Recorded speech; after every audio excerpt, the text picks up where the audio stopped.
Hey y'all, let's meal prep. So I had no rhyme or reason to this meal prep this week. I just knew my family needed to eat, and it was like the last week of school. It was going to be busy. We needed something, right? I knew is that I wanted cabbage. I just wanted some cabbage, so that's what we made on top of the chicken, and then we made a General Tso's pasta. Sounds crazy, but it was good. So I started chopping up my vegetables. I used these vegetables in a lot of the dishes that I made. I made it, or I used it with the chicken, and then I also used it with the cabbage. So I diced it up for the chicken, the peppers and onions. I diced them up for the chicken, and I let the chicken go on the stove for a few hours.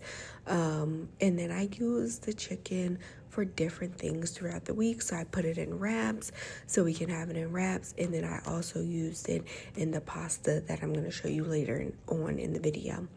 Here I am cutting up the cabbage. Like I said, this is the only thing that I knew that I wanted. So I started off with some sausage.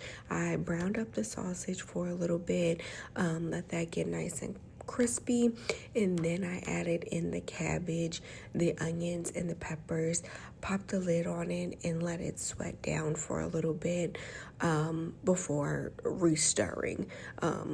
And that was mainly it. I seasoned the cabbage with some all-purpose seasoning and a little bit of red pepper flakes.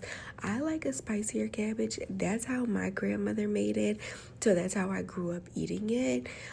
So that's what I always go to now, is just a spicy cabbage. But as you can see, cabbage is all done here. I am plating it up. I did have the cabbage as a meal by itself just because it did have the protein in it. It had the sausage in it. So I had it by itself as a meal. You can always incorporate it with some, chicken or as a side, basically.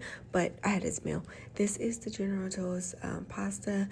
I put broccoli in it with some pasta noodles. I forgot what these noodles is called. The caparelli, something noodles. But we made it with those noodles. I popped some chicken in there. The kids actually really, really like this. I wasn't expecting them to, but they really did. And this is everything that I meal prep for the week. I hope everyone has an amazing week. Toodles.